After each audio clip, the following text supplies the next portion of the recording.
Estará ya en librerías en todo el país la nueva obra del expresidente Iván Duque. Se llama Fuerza y Verdad. Expresidente Duque, gracias por estar en 6 AM. Buenos días. Muy buenos días, Gustavo. Un saludo muy especial para usted, todos sus compañeros de la mesa de trabajo y un saludo muy especial a toda la audiencia de Caracol Radio. Expresidente, entiendo que el libro busca, entre otras cosas, defender a través de una serie de conversaciones con personajes de alto nivel, defender el humanismo. ¿Así de graves estamos, expresidente? Pues yo creo que hay un ejercicio muy interesante, Gustavo, y es que producto de mi estadía en la Universidad de Oxford, tuve la ocasión de hablar con profesores que son líderes en múltiples áreas del conocimiento, y la reflexión es cómo podemos fortalecer el humanismo en un mundo donde vemos cada vez más odio, más división, más polarización, más populismo, y al mismo tiempo donde hay muchos que quieren llevar a la sociedad a una supremacía de la tecnología sobre la mente humana. Entonces, el hecho de tomar estas conversaciones con académicos, ver que hay un sentido de optimismo y que además hay un deber moral y ético para abordar, y es buscar que en todas las áreas del conocimiento siempre estemos pensando cómo lograr el progreso de la sociedad, pues es algo que invita a la reflexión. Entonces, tener economistas, arquitectos, filósofos, científicos, neurocientíficos, astrofísicos en esta conversación, pues ha sido un ejercicio muy interesante, y yo creo que el mensaje es optimista, pero yo creo que para todos es muy importante también entender, como le dice en la conversación con Paul Collier, que cuando hay tanto llamado al odio y a la división, se empieza a resquebrajar la democracia. Luego, proteger la democracia también es una acción humanista, Gustavo. Presidente, usted dice que hay mucho optimismo en este asunto. Es decir, que hay un futuro próspero para el humanismo, ¿o va a ir cojeando de aquí en adelante? Bueno, hay retos, sin duda hay retos, pero cuando usted se da cuenta, por ejemplo, una conversación con un físico como Miles Allen, que está hablando de cómo podemos buscar esa neutralidad en términos de emisiones de gases de efecto invernadero, neutralidad geológica, que puede ayudar también a reducir el daño que muchas veces producen los sectores extractivos, particularmente los de petróleo y gas, pues ahí se ve algo de optimismo, es decir, la ciencia al servicio de mejorar el entorno social. Cuando usted tiene conversaciones con William White, por ejemplo, uno de los arquitectos más influyentes de la Universidad de Oxford, y está hablando cómo la arquitectura debe contribuir a que tengamos más respeto con el medio ambiente, mejor uso de la energía, mejor uso también de los recursos disponibles, pues también es algo que nos invita al progreso. Y cuando usted tiene conversaciones con personas como Eugene Rogan, que es uno de los expertos más importantes del mundo árabe, y Peter Frankopan, que ha hablado de cómo superar muchas veces los conflictos de civilizaciones, pues yo creo que eso todo nos lleva a entender que con historia, con sociología, con economía, con muchas de estas ciencias, pensando en cómo, a pesar de las diferencias, puede haber puntos de encuentro, concordia frente a retos importantes de la sociedad, pues eso también nos invita al optimismo. No obstante, creo que también hay unos planteamientos que están en el libro y que invitan al lector a entrar a profundidad, y tienen que ver con qué estamos haciendo todos para evitar que el odio se tome nuestras relaciones sociales. ¿Qué estamos haciendo para evitar que toda esta contaminación de dopamina, de manipulación algorítmica que alimenta muchas veces los prejuicios, pueda ser superado? Creo que esos son muchos de los temas que el libro trae, y los trae con un planteamiento absolutamente independiente, absolutamente cimentados en el libre pensamiento, pero además, como lo digo, en una universidad que tiene más de 1000 años, donde todos estos profesores buscan es contribuir a mejorar el entorno social. Expresidente Duque, ¿qué tanta responsabilidad tienen, en su opinión, las redes sociales de toda esta crisis que se vive en el humanismo? Bueno, esa es una gran pregunta. El año pasado salió un libro muy interesante de Jonathan Haidt que se llama La generación ansiosa, y creo que es un libro que ojalá todos los estudiantes, los padres de familia lo deberíamos leer, porque nos está advirtiendo que hoy en día las redes sociales están generando unos fenómenos, primero, de aislamiento en muchos sectores de la juventud y de la adolescencia. Jóvenes que toda su interacción se basa en el celular, no en el diálogo, no en el intercambio directo, no en el contacto directo. Dos, está advirtiéndonos sobre cómo cuando se empieza a consumir desde edad temprana todo ese exceso de dopamina, el paso de consumidor a adicto es muy, muy ligero. Y por lo tanto, eso también puede llevar a generar fenómenos de ansiedad, de depresión, etc. Y otra cosa que es muy, muy grave, y es cuando desde edad temprana se empieza a generar una cultura de consumo y no de creadores, ahí también empezamos a debilitar el humanismo y empezamos a debilitar a la sociedad, que es algo que, por ejemplo, Audrey Tang, que fue ministra de Tecnología de Taiwán, dice, mire, permitan a los jóvenes que empiecen a usar la tecnología desde edad temprana, pero para crear, no para consumir. Y yo creo que el rol de las redes sociales hoy es muy riesgoso porque hay mucha manipulación algorítmica. Yo creo que toda esa promesa que se hizo también de buscar que las personas sean libres para opinar, pero que no tengamos esos ejércitos de bots que hoy se ve, esa promesa ha sido incumplida y ha sido incumplida porque muchas de estas empresas tienen en los bots muchos de los números de sus potenciales usuarios, entonces sacarlos de esas redes implicaría una pérdida de valor, por lo menos en los mercados públicos. Entonces algo de hipocresía también en eso, pero sin duda alguna yo creo que las redes sociales son una herramienta, pero al mismo tiempo, si no están bien conducidas, si empiezan a ser utilizadas a la edad que no corresponde y adicionalmente empiezan a aislar a nuestra juventud, en el largo plazo van a tener unas repercusiones muy graves en la democracia. Ya las estamos viviendo, pero creo que estamos a tiempo también de advertirlas y de actuar de manera coherente y consistente. Estamos hablando con el expresidente Iván Duque Márquez sobre su nuevo libro, La Fuerza y Verdad. Sobre esas redes, expresidente, pues se nos había prometido que era para el debate de las ideas. La verdad es que, y a todos nos pasa, nos sentamos a odiar y a decirle a este una cosa y al otro la otra y a contestarle a este. Y cada vez, y lo reconozco y lo reconocemos todos, tenemos momentos de enardecimiento y de enervación en la que terminamos diciendo cosas que no diríamos con una persona enfrente. ¿Esas redes sociales son o no son nosotros? Bueno, hay una conversación muy interesante en Fuerza y Verdad que es con dos filósofos. Uno es Joe Wolf, que es un filósofo ético y moral muy influyente en Europa. Está también la conversación con Tom Simpson, otro filósofo bastante influyente en la Universidad de Oxford. Y sale a relucir ahí un tema, Gustavo, y es la libertad de expresión. Sí, es un derecho, claro, pero al mismo tiempo tenemos que tratar de agregarle valor ético a la forma en la que ejercemos ese derecho. Y de ahí hay una conversación donde se habla de los valores estoicos, y usted recordará esa máxima de Marco Aurelio que decía, si no es cierto, no lo digas, si no es correcto, no lo hagas.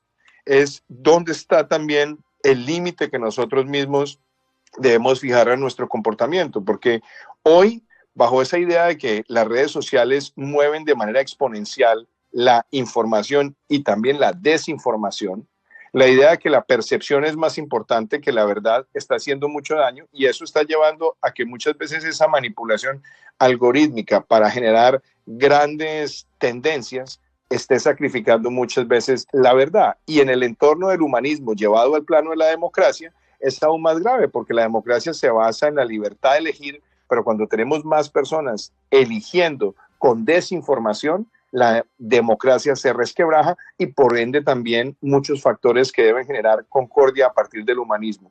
Y algo que también el libro lo muestra en la conversación con Chris Patten, que fue canciller de la Universidad de Oxford, que fue además el último gobernador británico en Hong Kong y jefe de la política exterior europea. Él mismo dice, el gran riesgo que tenemos hoy es que la demagogia esté destruyendo el sentido humanístico de la política, y lo está destruyendo porque hoy hay muchas personas que prefieren la actividad en las redes sociales, lo que de alguna manera llama Twittercracia o ahora Xcracia, y que lleva a que sea más importante el like y la tendencia a la defensa argumentada de lo que le conviene a la sociedad. Expresidente, ha mencionado usted al menos 3 veces en esta charla los riesgos de la democracia. ¿Qué le pasa a la democracia en Colombia? ¿Qué riesgo ve usted que enfrenta nuestra democracia aquí?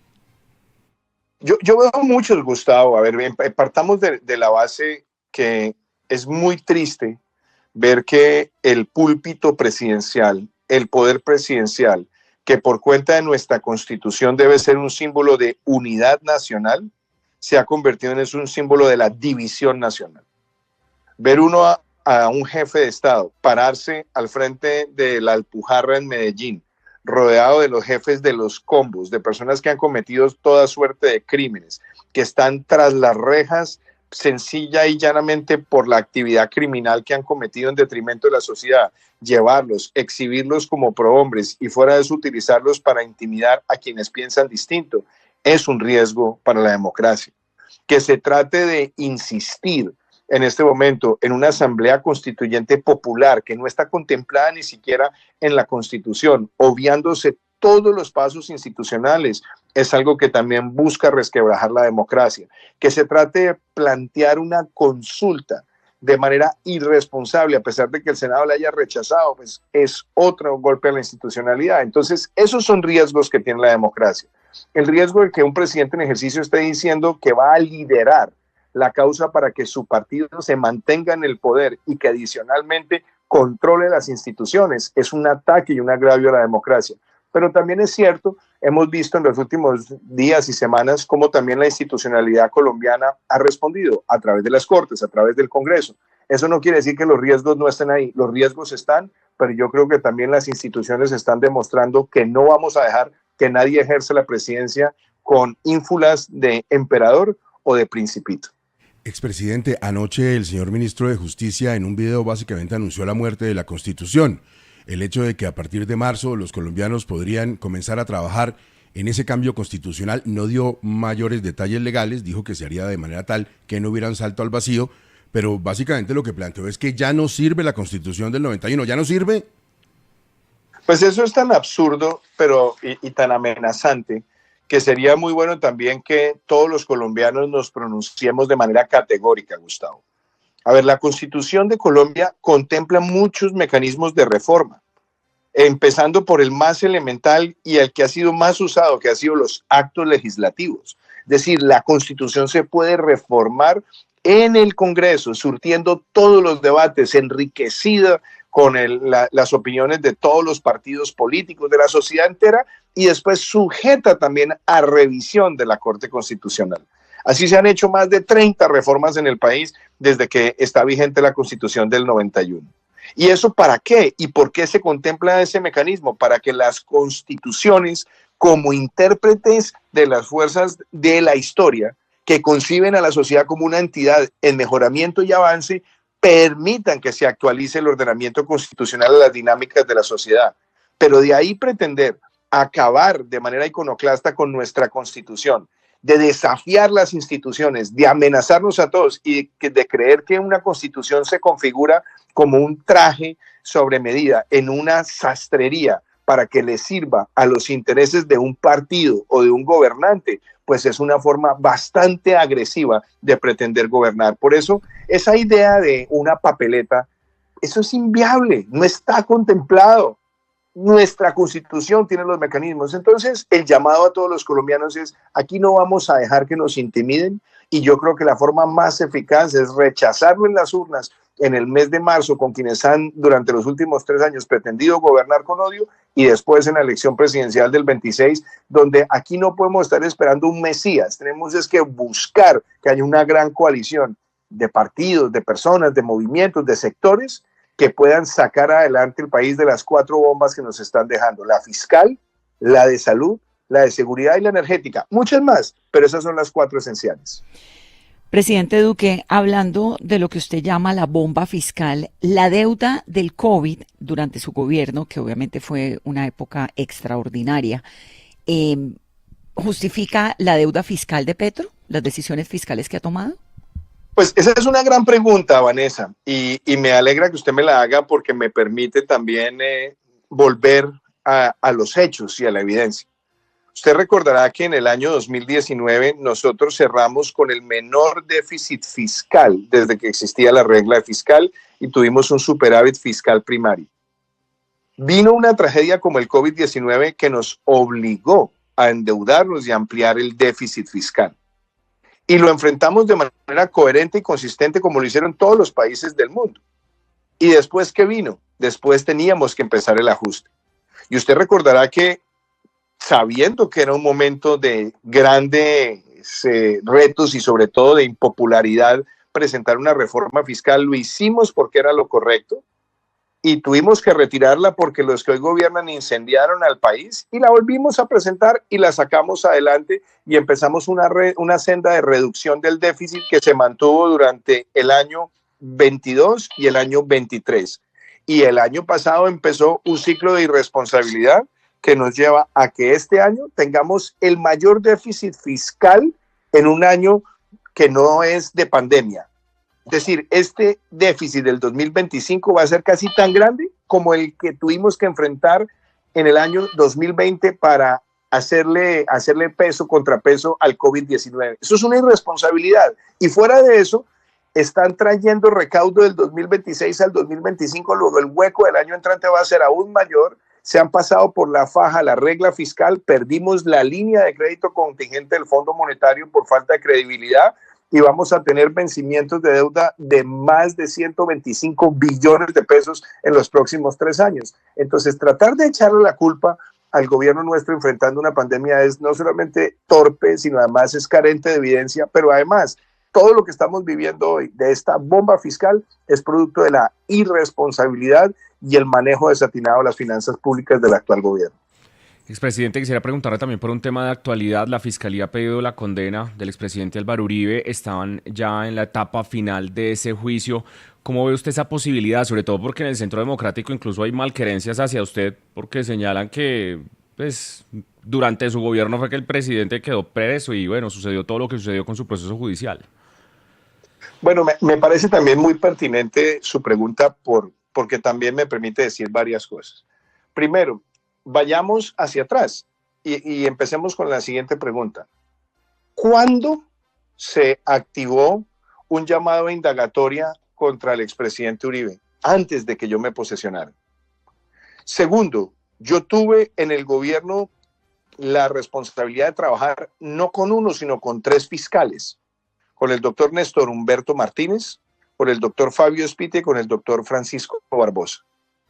A los 3 se le dio siempre la libertad de ejercer su función sin ningún tipo de interferencia desde la presidencia. Y durante mi gobierno, en varias ocasiones, sobre todo cuando ese proceso pasó a la Fiscalía presentó de manera consistente varias solicitudes de preclusión de ese proceso. ¿Por qué? Por la falta de pruebas, por las inconsistencias, etcétera, etcétera. Y es justamente cuando empieza este gobierno que se reactiva además una especie de actitud de ir minando la credibilidad de quienes habían solicitado esas preclusiones. Y si usted se da cuenta, es en el último año cuando cambia esa solicitud de preclusión y ahora entramos en un terreno donde lo que se busca es una acusación. Eso es importante ponerlo en el contexto histórico, pero además me permite decirle, ese es un proceso que ha estado lleno de carencias probatorias, de infamias y sobre todo de inconsistencias. Yo creo que sería una gran injusticia que a una persona que le ha servido al país, que ha enfrentado siempre todos sus ataques con transparencia, con claridad, con vehemencia, ahora se busque dejarlo en el escarnio público con una acusación y eventualmente con una condena que estaría llena de fragilidad y que pondría también en gran cuestionamiento de la comunidad internacional la credibilidad de la justicia colombiana. Y además me permite decirle a usted también que si hay alguien en Colombia que ha enfrentado la criminalidad con total transparencia y verticalidad, ha sido Álvaro Uribe. De manera que yo espero que Colombia no vaya a dejar este lastre, porque muchos juristas internacionalmente han visto no solamente la debilidad, sino también la ilegalidad de la forma en la que muchas pruebas se tramitaron y adicionalmente la forma en la que se ha tratado de hacer una contextualización que no da lugar. Y yo creo que si el país cae en esta persecución, va a dejar sembrado para su historia un pésimo precedente. Pero también estoy seguro que la transparencia y sobre todo que la inocencia de Álvaro Uribe va a salir triunfadora en este proceso. ¿Todavía habla con él? ¿Mantiene contacto o ya no, expresidente? Yo siempre he mantenido contacto con él. De hecho, hace pocos días hablamos telefónicamente. Hablamos después del atentado de Miguel Uribe telefónicamente. Yo estaba por fuera del país. Nos hemos cruzado siempre mensajes. Por él no tengo sino respeto y sobre todo gratitud, pero aparte de eso, admiración, porque ha sido una persona que ha entregado su vida al servicio a Colombia, Gustavo. Expresidente, ahora que se dedica a la filantropía, que es emprendedor, que es académico, ¿qué extraña de la presidencia de la República? Servir en el plano de las políticas públicas, porque yo creo que lo que uno más que hablar de extrañar, es lo que uno más valora de ese ejercicio. Hay temas, y usted lo vivió muy de cerca conmigo, Gustavo, porque hablábamos con mucha frecuencia. Usted estuvo conmigo en La Guajira cuando inauguramos el parque eólico más grande del país, y usted recordará que Colombia no tenía parques eólicos de esa dimensión. Entonces, haber podido liderar una política pública y ver la realidad son cosas que le dan a uno mucha satisfacción.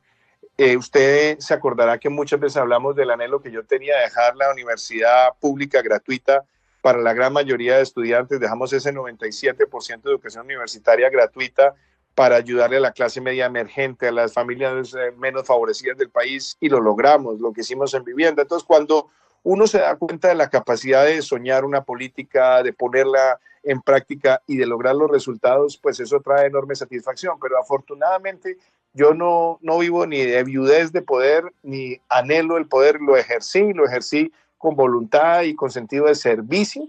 Y hoy en día también, desde los otros frentes en los que estamos involucrados, pues también me interesa seguir contribuyendo al país. Una de las cosas más bonitas, lo que estamos haciendo con la Fundación Innovación para el Desarrollo, donde estamos formando jóvenes de la Colombia más profunda para que puedan impactar desde el emprendimiento social, desde el emprendimiento empresarial, desde el emprendimiento cultural y político, a mejorar su entorno. Entonces hay muchas formas en las que uno puede seguir contribuyendo y colaborando, y eso es lo que me mantiene vivo, lleno de energía y con sentido de responsabilidad con Colombia.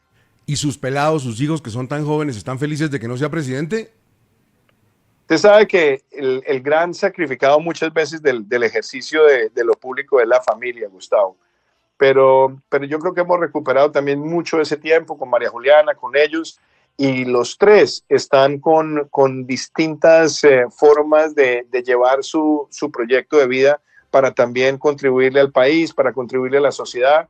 Entonces creo que ahí se ha hecho una tarea también muy satisfactoria, y los tres se han involucrado también en la fundación, se han involucrado en trabajar con jóvenes en el territorio. Entonces creo que eso también como familia se ha convertido en un proyecto que queremos llevar a cabo, verlo crecer y sobre todo verlo expandirse no solamente en Colombia, sino también en América Latina. Fuerza y Verdad, el nuevo libro del expresidente Iván Duque, a partir del viernes en todas las librerías. Expresidente, muchas gracias por su tiempo para 6 AM. Buena suerte.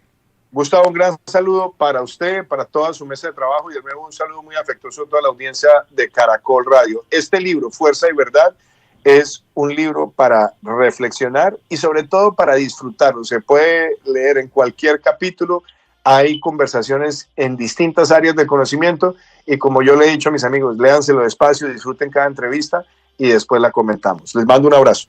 Gracias, expresidente. Fuerza y Verdad del expresidente Iván Duque.